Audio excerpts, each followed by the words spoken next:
안녕하세요. 오늘도 사연살롱을 찾아주셔서 감사합니다. 저는 저만의 도자기 브랜드를 만들어 대박을 친 30대 여성입니다.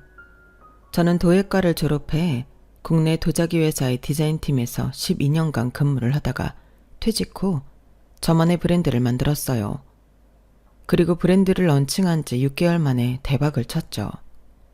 저희 제품이 유명 여배우 유튜브에 노출이 되었거든요. 그래서 지금 저희 제품, 제 브랜드는 여성분들 사이에, 주부들 사이에서 핫하게 되었어요. 그래서 지금 6개월까지 주문이 예약된 상황이에요. 그런 식으로 마케팅을 할 의도는 없었는데 하늘이 저를 도왔나 봐요. 왜냐하면 다른 분들도 마찬가지겠지만 제가 이 브랜드를 런칭하기 위해서 이를 갈았거든요. 뼈를 갈았다고 해도 무방해요. 왜냐고요? 이건 개인적인 일인데요. 제가 2년 전에 억울하게 이혼을 당했거든요. 사실 이혼이라는 게 결혼도 마찬가지지만 결혼이나 이혼을 하는 두 사람의 의견이 가장 중요하잖아요. 그런데 저에게 이혼은 그러지 못했어요. 저는 철저하게 이혼당했죠. 저는 합의 이혼을 했는데요. 그 말이 무색할 정도였어요. 전 시어머니에 의해서 이혼당했어요. 시어머니가 제 이혼의 구화를 차지하죠. 저는 억울하게 이혼을 당하고 그 억울함과 서름을 기반으로 회사를 퇴사한 뒤에 이를 악물고 브랜드를 런칭했어요. 그러니 제가 잘 되게 된 건 이상한 일이 아니죠. 그렇게 저는 멋진 커리어 우먼이 되었어요. 이혼녀라는 타이틀은 제게 약점이 되지 못했죠. 그리고 저의 그 소식은 헤어진 전 남편에게 크나큰 치욕을 주었어요. 어떻게 치욕을 주었는지, 그가 무슨 일이 있었는지 궁금하시죠? 그 사연을 들려드릴게요. 저는 가구회사에 다니는 아버지와 할아버지의 목재소에 근무하던 어머니 밑에서 이녀 중 장녀로 태어났어요.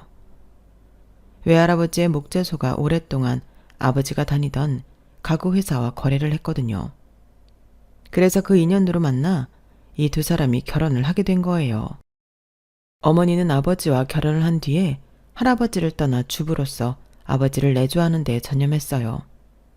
그리고 결혼과 동시에 저를 임신해 태교에 집중했죠. 어머니는 저와 3살 터울의 여동생이 중학생이 될 때까지 주부로서 살림을 하고 육아를 했어요. 아르바이트도 하지 않았고 취미생활도 전혀 없었죠. 특히나 아르바이트는 아버지가 금지하다시피 했어요. 그러다 저희가 이제 중학생이 되어 손이 덜 가게 되니 그제서 취미를 배우기 시작했어요. 스포츠 댄스부터 서예, 그림까지 다양하게 배웠어요. 문화센터에서 하는 대부분의 강좌를 다 섭렵했죠. 그리고 난 뒤에 이제는 같이 문화센터를 다닌 동기들에게 물어물어 공방 같은 데도 다녔죠. 그래서 뜨개질, 가죽공예, 도예 같은 것들을 배웠어요. 저는 가끔 시간이 되면 어머니를 따라가곤 했어요. 동생은 그것보다 친구들과 노는 걸 더 좋아해서 가지 않았지만 저는 어머니가 즐겁게 배우는 게 대체 뭔지 궁금했거든요. 그래서 저도 뜨개질이며 가죽공예며 해봤어요. 그러다 도예를 배웠는데 온몸에 전율이 흐르는 기분이 들었어요. 차갑고 축축한 흙덩이를 만지는 기분이 말로 표현할 수 없을 정도로 좋더라고요. 그리고 제가 서서히 모양을 만들어가는 게 참 재미있었고 마지막에 기계와 도자기를 분리시키는 작업을 할 땐 황홀하기까지 했어요. 그렇게 저는 도예를 사랑하게 되었어요. 어머니가 도예를 배우러 갈 때는 꼭 함께 갔죠. 그리고 어머니가 수영에 빠지게 되어 도예를 그만두게 되었을 땐 정말 슬펐어요. 그리고 그제서 어머니에게 도예를 배우고 싶다는 말을 했어요. 하지만 어머니는 제가 공부를 할 시간도 부족해질 텐데 도예 학원에 다니는 건 너무 무리한 짓이라고 말했어요. 더구나 제가 그 당시 공부를 잘하는 편도 아니어서 부모님은 제가 헛바람이 들었다고 생각했어요. 그래서 제가 제안을 했죠. 전교 1등이 되면 도예를 배우게 해달라고. 대학도 도예과로 가게 해달라고 말이에요. 솔직히 그 당시 부모님은 속으로 저를 비웃었을 거예요. 그래서 그렇게 하라고 한 거겠죠. 하지만 저는 그 제안에 모든 걸 걸었어요. 그래서 저는 정말 전교 1등을 하게 되어요. 정말 밤새 공부했거든요. 쉬는 시간에 친구들과 대화도 나누지 않았어요. 그러니 부모님은 한 번 더 저를 말리다가 두 손 두 발 다 들었어요. 도예학원에 등록해줬죠. 대신 성적이 떨어지면 학원도 자르겠다고 했어요. 그래서 전 더 치열하게 공부했어요. 그 결과 저는 성적도 떨어지지 않고 도예학원에서도 잘리지 않았어요. 고등학생 때도 전교 1등은 아니지만 반에서 1등은 꼭 했어요. 그래서 우리나라에서 가장 좋은 도예과에 합격했죠. 그때의 기쁨은 지금도 잊을 수 없어요. 저는 정말 원하던 학과에 갔기 때문에 정말 열정적으로 수업에 임했어요. 그리고 즐기는 자를 이기는 사람은 없다고 하죠. 저는 수석을 놓치지 않았어요. 장학금을 받으며 학교를 다녔죠. 그렇게 저는 도예과를 졸업하고 도자기 회사에 취직해요. 디자인팀에서 근무했고 빠른 속도로 과장까지 승진했죠. 과장까지 승진한 것을 가족들이 축하해줬어요. 고급 양식집에 가서 와인을 마시며 축하를 받았죠. 그리고 그때 아버지는 제게 선자리를 권유했어요. 그건 너무 뜻밖의 일이었어요. 아버지는 제 연애에 관여하는 스타일이 아니었거든요. 제가 첫사랑이 대학생 때인데 그때 실패해서 시금을 전폐했을 때도 아버지는 무덤덤했어요. 그리고 제가 군대에 간 남자친구를 기다리겠다고 제대하면 결혼을 하겠다고 말도 안 되는 소리를 했을 때도 별 대꾸를 안 했어요. 그리고 누구를 만나도 얜 별로다, 걘 괜찮다 이런 얘기도 하지 않았어요. 그래서 그 제안은 너무 뜻밖이었죠. 아빠는 내가 누굴 만나도 양아치를 만나든 누굴 만나도 상관없는 거 아니었어요? 너는 무슨 말을 그렇게 하니? 어차피 결혼할 생대가 아니니까 아무 소리 안 한 거지. 하지만 이제 너도 슬슬 결혼 준비해야지. 그래서 내가 제안하는 거야. 어떤 사람인데요? 누구길래 만나보라는 말을 해요? 아빠랑 같이 일하는 직원인데 그렇다고 나이가 많은 건 아니고 너랑 동갑이야. 직급은 대리. 한참 후배지. 그런데 얘가 참 싹싹하고 머리도 좋고 똑부러진 데가 있어. 그리고 부모님한테도 잘하고. 대리요? 내가 부장인데 어떻게 대리를 만나요? 봐봐. 아빠는 내가 누구를 만나도 상관없다니까? 참, 어떻게 사람을 직급만 보고 판단하니? 걔도 금방 너처럼 과장 달 거다. 한번 봐라. 앞날이 창창한 애라니까? 아빠 안목을 한번 믿고 만나봐. 뭐, 아빠가 인정하는 사람이라면 한번 만나는 볼게요. 그래, 아빠랑 내일 백화점 가서 옷이랑 구두 좀 사자. 내가 혼자 가서 사오려고 했는데 네 사이즈를 몰라서. 그냥 내가 가지고 있는 거 입으면 되죠. 너무 오버하는 거 아니야? 네가 아빠의 얼굴이잖니. 그러니까 좋은 옷 입고 나가야지. 내일 가자. 시간 되지? 그렇게 저는 아버지를 따라 백화점에 가서 샤넬 원피스의 구두를 골랐고 아버지가 사줬어요. 그리고 선을 보러 갔는데 이게 무슨 일인지 아버지가 같이 가겠다는 거예요. 아빠, 아무리 그래도 아빠가 가는 건 좀 그렇지 않아요? 그 사람도 부담스럽고 나도 부담스럽고. 에이, 내가 있는 게 덜 부담스럽지 않겠어? 결국 아버지는 천연덕스럽게 함께 선자리에 갔어요. 세 사람이 모여 어색하게 밥을 먹었는데 아니 사실 어색한 건 저뿐이었어요. 소개팅 상대와 아버지는 식사를 하면서 일 이야기와 같이 서로 공통 분모가 있는 대화를 했거든요. 저는 겉돌았죠. 무슨 이야기를 하는지 모르겠더라고요. 그러다 남자가 제 눈치를 보고 저에 대해 몇 가지 물었어요. 그리고 대답은 아버지가 다 했죠. 뭐 취미나 그런 것들도 아버지가 대답했어요. 그러면서 아버지는 제 자랑을 엄청나게 늘어놓았어요. 우리 딸이라서 이런 이야기를 하는 게 아니라 어릴 때부터 열정적인 애였어. 도예에 빠지더니 도예과에 보내달라고. 그러면 전교 1등을 하겠다고 하는 거야. 그런데 어이쿠 정말 전교 1등을 해버리는 거 있지? 그리고 대단한 건 그 성적을 유지했다고. 저는 나 부끄러워서 그 자리에서 일어나고 싶었어요. 정말 그 정도로 아버지는 제 자랑을 늘어놓았어요. 그때 남자 반응은 어땠냐고요?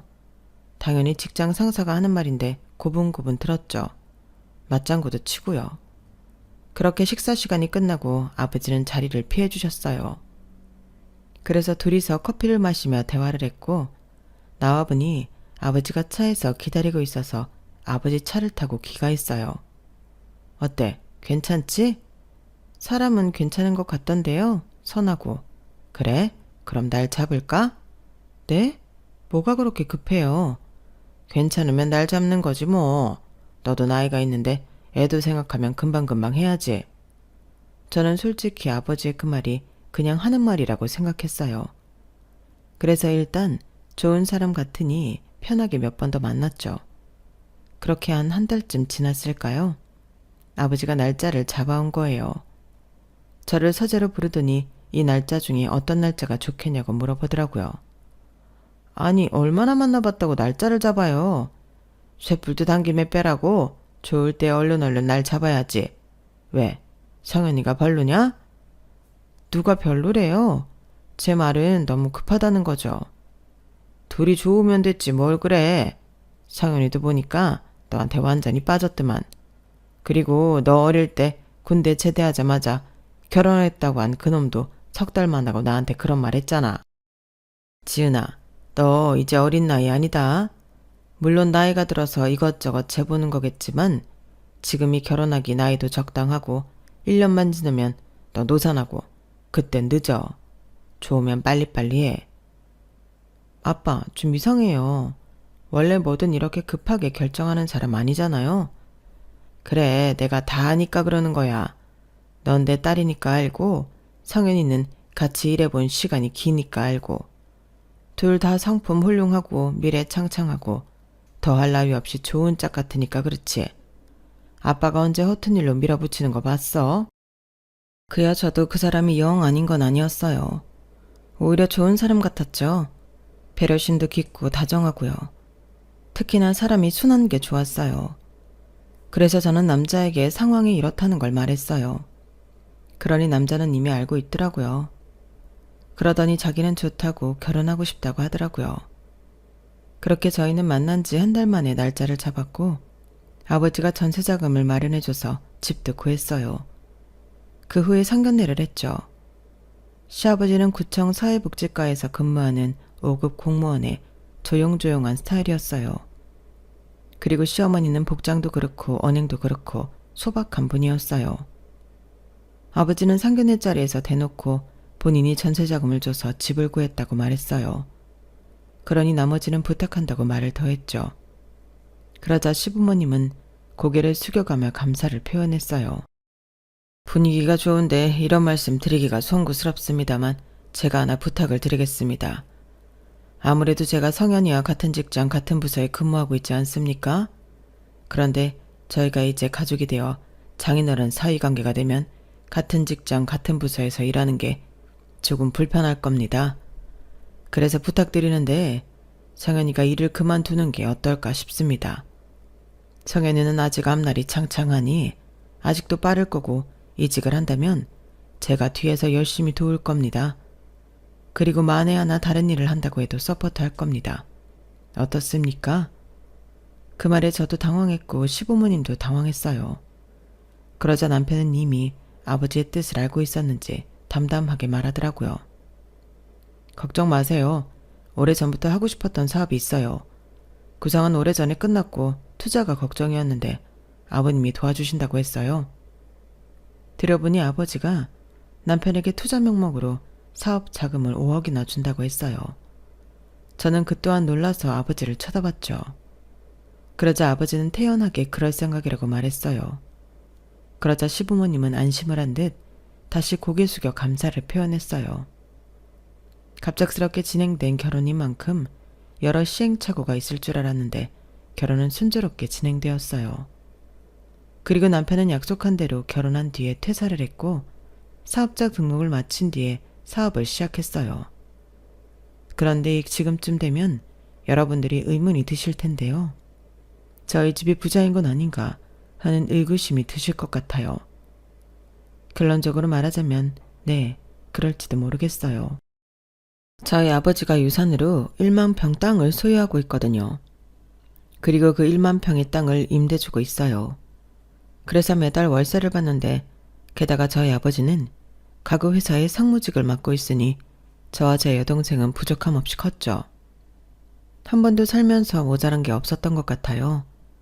사실 도예도 학비도 그렇고 실습을 위한 공간료, 장비 유지비가 꽤 드는 편이거든요. 그걸 밀어붙일 수 있었던 것도 저희 친정이 꽤 찰기 때문이었어요. 게다가 제 동생은 악기를 하거든요. 바이올린 전공이에요. 유학도 다녀왔죠. 지금은 한 오케스트라에 소속되어 있어요. 그만큼 저희 친정은 유복해요. 그래서 친정에서 전세자금을 대주고 사위의 사업자금을 대주는 일이 가능했던 거죠. 그리고 저희 친정은 이후 도련님이 결혼했을 때 크게 해줬어요. 아버지가 다니는 가구회사에서 도련님의 신혼가구를 전부 마쳤는데 모두 아버지의 선물이었어요. 그리고 아버지는 축의금을 1,000만 원이나 했죠. 또 결혼을 하고 4년 동안 시부모님 생신 때 명품 선물을 보냈어요. 그리고 사실 이건 시부모님은 모르는 일인데요. 시부모님이 가구와 가전을 다 해서 집을 채워준다고 했잖아요. 그런데 제가 집에 가보니 모두 중저가 브랜드에 심지어 어떤 가구는 중고였어요. 그걸 제가 아버지에게 말했는데 그 말을 듣자마자 아버지가 시부모님이 채워준 가구와 가전을 모두 내다 팔았어요. 그리고 모두 최고급으로 다시 맞춰줬죠. 이렇게 아버지는 저희 시부모님에게 사돈으로서 최고의 서비스를 했어요. 하지만 그뿐만이 아니었어요. 아버지는 저에게 늘 시부모님에게 잘하라는 말을 해서 저는 무척 노력했어요. 아버지가 시부모님 생신에 명품 선물을 해주지만 저 또한 생신 선물을 드렸어요. 고급 청소기며 안마의자, 식기세척기 같은 것들을 선물해줬죠. 그리고 어버이날 때는 패키지로 해외여행을 보내드렸어요. 아시는지 모르겠지만 어버이날 연휴에는 평소보다 가격이 비싸요. 그리고 저희 시부모님이 이사를 하셨는데 그때 전세자금 때문에 직접 이사를 하겠다고 해서 제가 포장이사와 입주청소를 불러줬고 세탁기와 건조기를 사줬어요. 이 정도면 정말 1등급 며느리 아닌가요? 하지만 또 있어요. 저희 아버지가 결혼할 때 남편에게 사업자금 5억을 줬다고 했잖아요. 거기서 끝난 게 아니라 결혼생활 4년 중 3년 동안 2억, 2억, 1억을 투자 명목으로 줬어요. 그런데 왜 1년은 안 줬냐고요? 사실 안 준 게 아니에요. 못 준 거죠. 왜냐하면 그때 저희 친정이 경제적으로 무척 힘들었거든요. 저희 아버지가 제가 결혼을 한 지 2년쯤 되었을 때 다니던 가구회사에서 퇴직을 해요.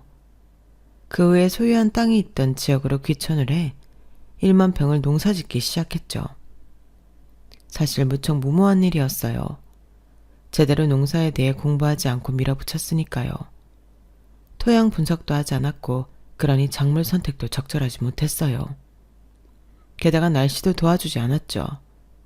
그래서 첫 해에 평균의 절반도 수확하지 못했어요. 그 해 아버지는 남편에게 겨우 1억을 투자했어요. 제가 하지 말라고 그랬는데 아버지는 기어코 사위를 위해 그렇게 하더라고요. 그리고 그 다음해엔 흉년이었어요.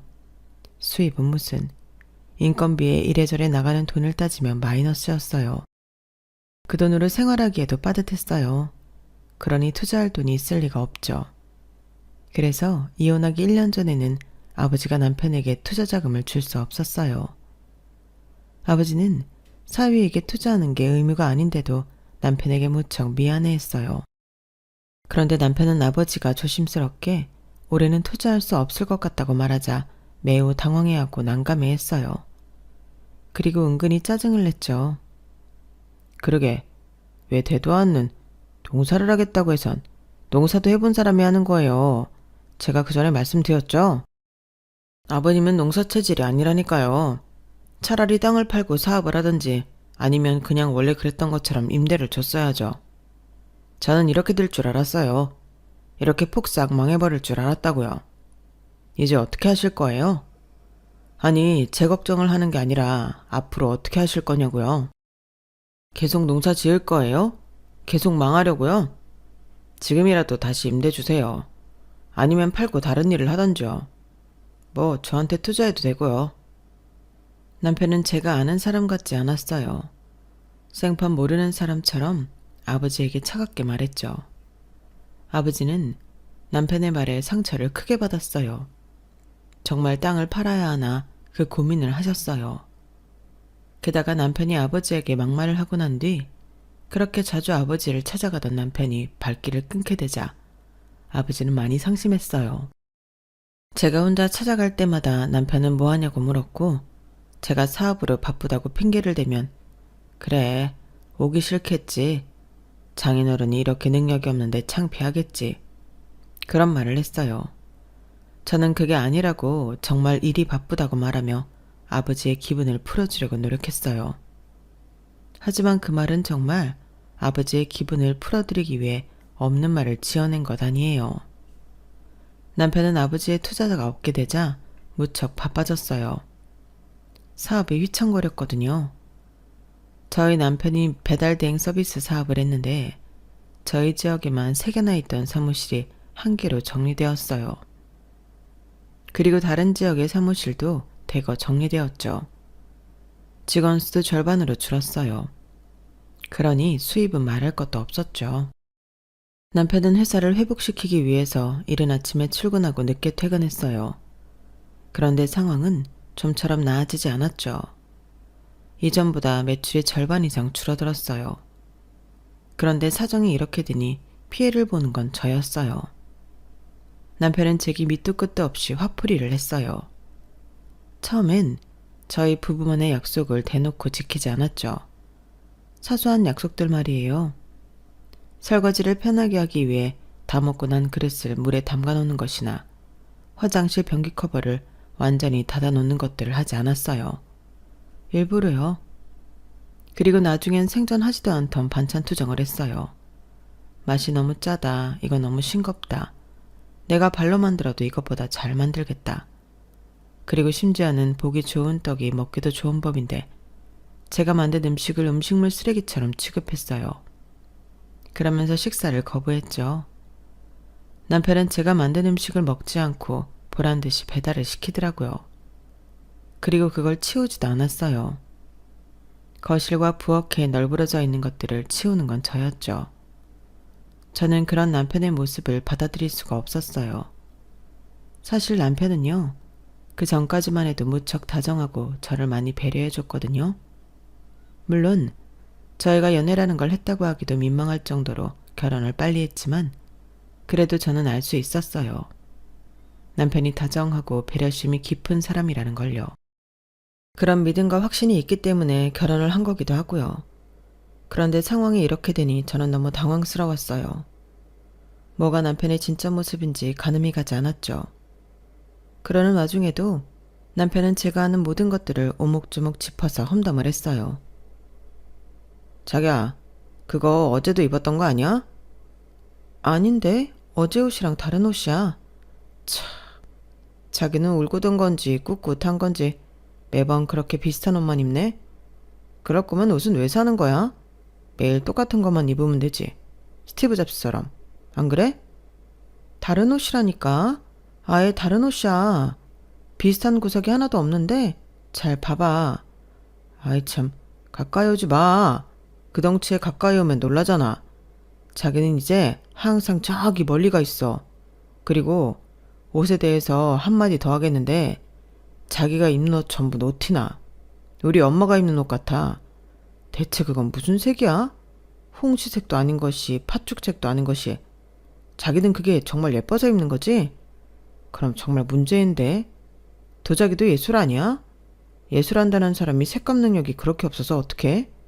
디자인은 잘하고 있는 거 맞지? 잘하고 있으니 걱정하지 마. 나 동기들 중에 과장으로 제일 먼저 승진한 사람이야. 능력이 없으면 그럴 수 있겠어? 그리고 내가 디자인한 도자기 엄청나게 잘 팔려. 제품들 중에 판매 1위 한 적도 있다고. 수수하면서도 세련된 분위기가 내 특기야. 수수하면서도 세련된 분위기? 누가 그렇게 말해? 수수한 게 아니라 자기는 쉰 거야. 딱 그 느낌이라고. 판매 1위? 글쎄다. 그게 과연 당신 디자인 때문일까? 난 믿음이 안 가는데. 그래서 그렇게 입고 어디 가는데? 잠깐 서류 찾으러 갈 게 있어서 회사에 가려고. 회사에 그 옷을 입고 간다고? 이 사람이 동네 창피하게. 당장 옷 갈아입어. 저번에 내가 골라준 그 원피스 입고 갔다 와. 무슨 잠깐 서류 찾으러 가는데 그 옷을 입고 가. 회사 간다면 회사. 회사 사람들이 자기가 평소에 이렇게 입는 줄 알면 기겁할 거다. 내가 출근할 때 입는 옷이랑 별 차이 없어. 색도 비슷하고. 그냥 조금 펑퍼짐할 뿐이야. 이제야 인정하네. 자기 옷이 거기서 거기라는 거? 그래. 자기가 출근할 때 입는 옷도 쉰내가 풀풀 날 것 같은 색이긴 하지. 하지만 이 옷은 절대 아니야. 절대 안 돼. 지금 당장 갈아입어. 내가 사준 원피스까지는 아니더라도 깔끔하게, 깔끔하게 입고 가라고. 남편은 저를 옷방으로 끌고 가 저를 집어넣고 문을 닫았어요. 문을 열려고 하니까 앞에서 막고 있더라고요. 제 덩치도 덩치지만 남편 덩치도 만만치 않거든요. 그래서 문이 좀처럼 열리지 않아 저는 결국 남편이 사준 원피스가 아닌 다른 옷을 입었어요. 다 갈아입었어. 제가 그렇게 말하자 남편은 문을 빼꼼 열고 제 옷을 확인하더니 안도의 한숨을 쉬고 방문을 열었어요. 서류만 확인하고 올 거야? 그럴 것 같은데. 왜? 혹시 밥 먹고 온 아이서? 웬일이야? 내 밥을 신경 쓰고. 요새 우리 같이 안 먹잖아. 그렇지. 아니, 같이 먹자는 게 아니라 자기 밥 먹을 때 앞니로 먹는 습관 고치라고. 어디 가서 그러지 말라고. 그거 진짜 할머니 같고 보기 싫어. 그리고 빨대 쓸 때도 너무 할머니처럼 하지 말고. 아직 30대인데 그러면 어떡해? 우리 엄마도 그렇게는 안 한다. 얼마나 고상하게 먹고 마신다고. 자기도 알잖아. 그러니까 밖에서 그러지 말라고. 이제 집안에 돈도 없는데 여기서 더 없어 보이면 안 되잖아? 남편은 그렇게 말하고 현관에서 거실로 사라졌어요. 저는 기가 막혀서 헛웃음을 치고 밖으로 나왔죠. 남편은 계속 그런 식이었어요. 저에게 이유도 모르고 근거도 없는 험담이라고 할까요? 아니면 시비라고 할까요? 아무튼 저를 짜증나게 하는 그런 언행을 지속적으로 했어요. 그리고 그건 제가 어떤 부분을 고쳤으면 해서 말하는 게 아니었어요. 그냥 어떻게 해서든 저를 깎아내리기 위한 거였죠. 이유는 하나였어요. 친정 아버지가 경제적으로 어려워지게 되면서 남편의 사업에 투자를 못했다고 했잖아요. 저는 그게 분명하고 유일한 이유일 거라고 생각했어요. 아버지가 올해는 투자를 못한다고 말했을 때 남편이 아버지에게 막말을 했잖아요. 그러게 왜 농사를 시작했냐? 이러다 완전히 망할 거다. 이런 말을 했잖아요. 게다가 그 뒤에 친정이 발길을 끊었고요. 그리고 아버지의 딸인 저에게 들숨에 시비를 거고 날숨에 앞담화를 까고 또 말씀은 안 드렸지만 남편은 제게 아버지 욕도 했어요. 애초에 농사를 시작한 것부터 잘못이라고. 멍청하게 농사의 농자도 모르면서 달려드냐고 나이값을 못한다고 그랬죠. 심지어는 자기 사업이 이렇게 흔들리는 게 저희 아버지 탓이라고 했어요. 그러면서 저라도 사업에 투자하라고 그랬죠. 그래서 제가 어떻게 했냐고요? 참 어리석게도 저는 남편에게 5천만 원을 투자했어요. 사실 저에게도 5천만 원이라는 돈이 적은 돈이 아니었어요. 몇 년을 모아놓은 돈이었죠.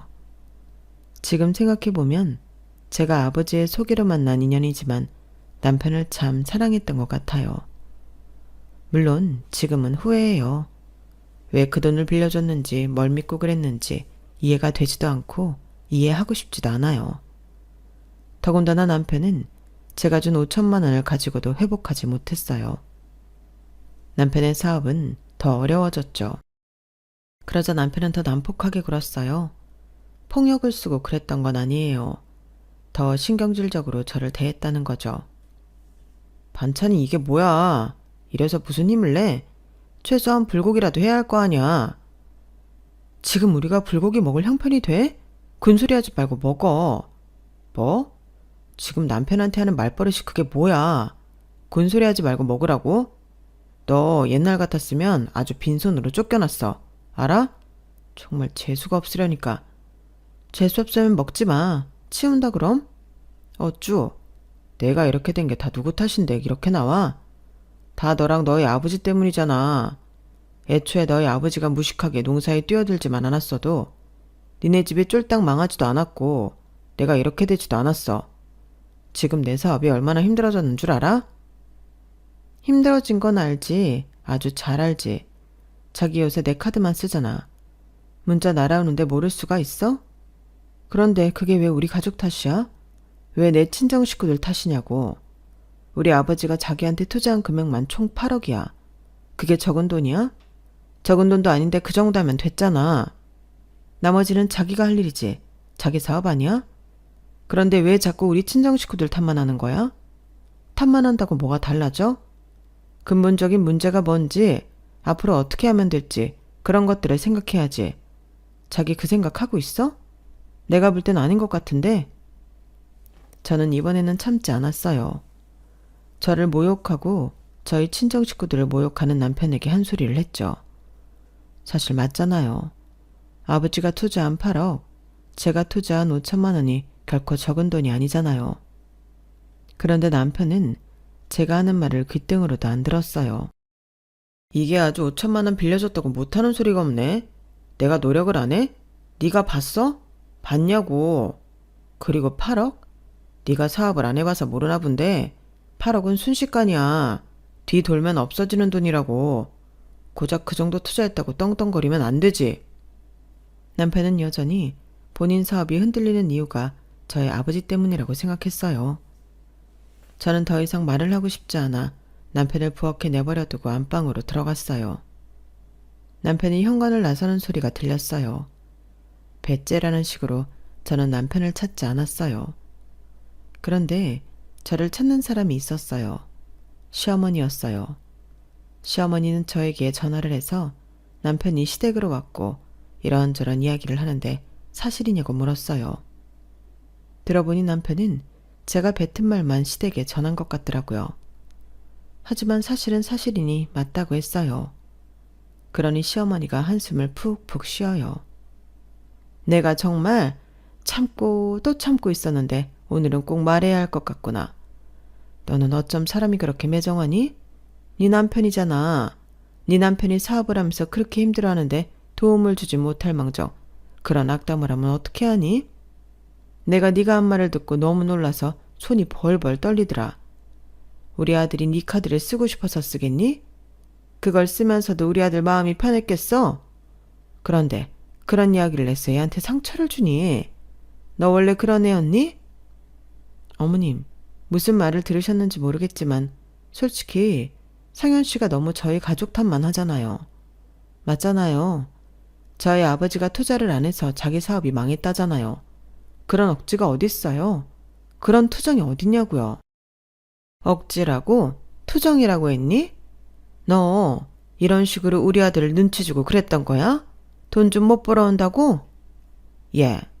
사업이라는 게 늘상 호황일 수는 없는 거야. 한번 흔들릴 수도 있는 거지. 그리고 사돈이 투자를 안 해서 이렇게 된 것도 틀린 말은 아니잖니? 그리고 사돈이 투자를 못하면 딸인 너라도 와이프인 너라도 투자를 했어야지. 아, 제가 5천만 원 준 건 말을 안 했나 보네요. 5천만 원? 그런 말은 들은 적이 없다만 사실이어도 고작 5천만 원 가지고 그게 도움이 되겠니? 시어머니는 자꾸 저에게 가진 돈을 모두 남편 사업에 투자하라고 말했어요. 저는 급기야 그냥 전화를 끊었어요. 사실 시어머니가 이렇게 맹목적인 건 이유가 있었어요. 남편이 사업을 하면서 시아버지는 구청에서 퇴직하고 남편이 주는 생활비로 두 분이 생활했거든요. 시부모님이 전세를 주고 사는데 전세금이 오를 때도 남편이 대신 내줬어요. 이래저래 남편이 시부모님에게 준 돈이 적지 않아요. 그러니 남편의 사업이 휘청이는 그때 생활비도 받지 못하고 집세가 오를까 불안하고 그랬겠죠. 그래서 시부모님은 저희 부모님에게 받은 명품이며 제게 받은 선물들을 팔기까지 했어요. 그렇게 지내고 있었죠. 그러니 이렇게 맹목적일 수밖에요. 하지만 이해를 하고 넘어가기엔 시댁 식구들의 사상이 이해가 되지 않았어요. 저희 부모님을 모욕하는 것도 참을 수 없었고요. 그래서 집에 들어오지 않는 남편을 찾지 않았어요. 그리고 이사를 해버렸죠. 그러자 사실을 안 남편이 제가 회사에 있을 때 엄청나게 전화를 했어요. 저는 남편에게 새집 주소를 알려줬고 퇴근 후 시어머니와 남편이 그 집으로 왔어요. 뭐야? 평수가 왜 이래? 작은 평수로 이사했어.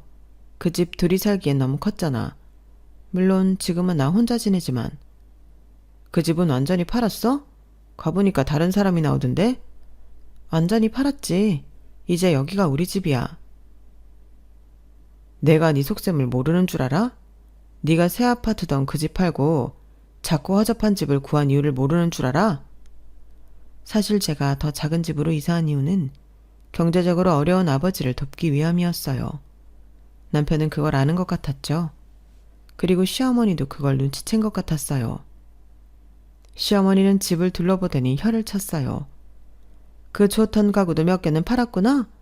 그 돈 다 어딨니? 벌써 사돈 갖다 줬니? 어차피 그 집도 아버지 돈, 풀로 아버지 돈이었어요. 뭐 문제가 돼요? 여우 같은 기집애 같으니라고. 네 부모만 부모냐? 내가 알아보니 너 매달 너희 부모한테 생활비 준다며. 내가 어떻게 사는지 너 모르지 않잖아. 내가 그 아끼는 명품 팔아가며 쌀 사고 반찬 만들고 하는데 네 부모만 부모냐? 어머님 아버님은 성현 씨가 책임져야죠. 그리고 성현 씨가 저한테 그런 식으로 말하고 대하는데 제가 왜 시부모님을 도와드려야 하죠? 너 아주 이러다 우리 아들 돈까지 너희 부모한테 바치겠다? 어? 처가에서 내 아들 등골 빼먹겠네. 그러면서 시어머니는 저를 보고 이혼하라고 말했어요. 그리고 남편이 서류를 저에게 건넸죠. 난 다 썼으니까 써서 보내. 난 이런 코딱지만한 집에서 못 살아. 너나 살아.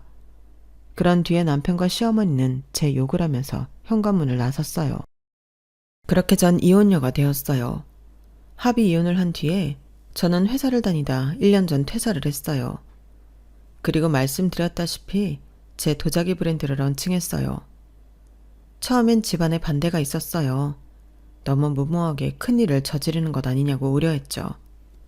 하지만 저에게 브랜드 런칭은 오래전부터 계획하고 구상한 일이었어요. 절대 무모한 일이 아니라고 부모님을 설득했어요. 반드시 성공할 거라고 약속했죠. 그리고 전 정말 그럴 수 있을 것 같았어요. 왜냐하면 제 몸속 가득히 분노와 억울함이 쌓여 있었거든요. 저는 그 분노와 억울함이 저를 성공시킬 거라고 그래야만 한다고 생각했어요. 그래서 철저하게 준비해 브랜드를 런칭했죠. 그리고 하늘은 스스로 돕는 자를 돕는다고 브랜드를 런칭한 지 6개월 만에 한 여배우의 유튜브에서 제 도자기가 소개된 계기로 제 브랜드는 대박을 쳤어요. 거의 1년 동안 예약이 꽉 차게 되었어요. 저는 정말 바쁜 하루를 보냈어요. 지쳐서 잠에 들었고 일을 해야 한다는 기쁜 마음으로 눈을 떠 하루를 보냈어요. 그렇게 1년이 지났어요. 한날 아버지가 너무 바쁜데 집으로 오라고 하는 거예요. 꼭 가야 해요? 저 정말 바쁜데. 와보라니까. 너도 좋아할 만한 소식이다. 하도 그렇게 말하길래 저는 퇴근을 하고 일이 많은데도 본가에 갔어요. 가니 아버지는 한바구음을 짓다가도 미안한 표정을 지었어요. 왜요? 무슨 일인데요? 아빠가 정말 미안하다. 너를 억지로 결혼시켜서 복이 다 날아갔다가 네가 이혼을 하니 복이 다시 돌아온 것 같구나. 그게 무슨 소리예요? 네가 이혼을 하고 직후에 너도 나도 얼마나 힘들었냐. 그런데 지금 봐라. 너도 사업을 성공시키고 나도 나대로 잘 살고 있고 얼마나 좋으냐? 정말 미안하다. 자식이라고 그 삶이 내 삶이 아닌데 참 내 것처럼 손으로 주물렀구나. 이제 앞으로 그럴 일 없으니 안심하고 훨훨 날거라. 무슨 일 있었어요? 저는 아버지의 말을 도통 이해할 수 없었어요. 그래서 물으니 아버지가 전 남편을 만났다는 거예요. 아니, 내가 셔츠를 바꾸려고 오늘 백화점에 갔다. 주차를 하려고 발렛을 맡겼는데 거기서 손을 들고 성현이가 오는 거야. 네? 나는 처음에 눈을 의심했다. 그런데 발렛하는 사람들이 옷이 다 똑같잖냐. 그 옷을 입고 있더라고. 사업은요? 내가 여기서 뭐 하냐고 사업은 어쩌고 이라고 웃냐고 물었더니 아무 말도 안 해. 그래서 내 벤츠 차 키를 주니까 알아서 주차를 하더라고. 그리고 아버지가 셔츠를 바꾸고 차를 다시 받으니 메모가 있었어요. 메모에는 다시 기회를 주십시오 라고 써 있었어요. 그래서 아버지는 전 남편을 만났어요. 때마침 발레 파킹 아르바이트가 끝나서 카페로 갔죠. 아버지는 사업에 대해 물었어요. 그래서 사업은 어떻게 된 거야? 넘겼습니다. 매출이 영 안 나와서 빚도 많이 생겼고요. 그리고 지금은 파산 신청했습니다. 그 정도로 상황이 안 좋은 거야? 네. 집도 다시 이사했어요. 차도 팔고요. 가지고 있는 건 거의 다 팔았습니다. 그 차 팔아도 얼마 안 나올 건데. 네, 얼마 안 나오더라고요. 그래서 그런데 저 좀 도와주시면 안 되겠습니까? 남편이 아버지에게 사정사정을 했어요. 이번이 마지막으로 기회를 달라고요. 그 집에 평생 봉사하겠다고요.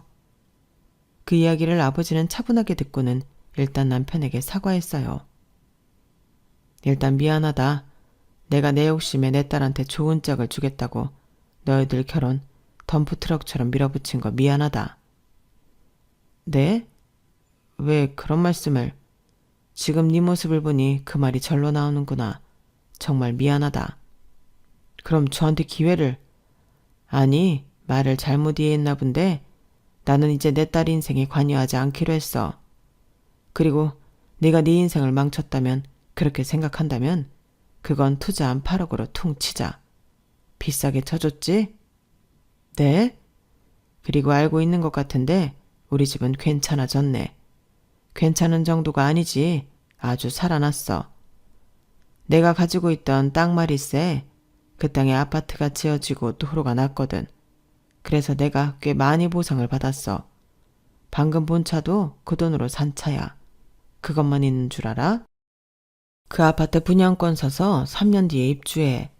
그리고 건물 2채도 사고 애들 엄마 가구 대리점 접고 가구 백화점 하나 크게 냈다네.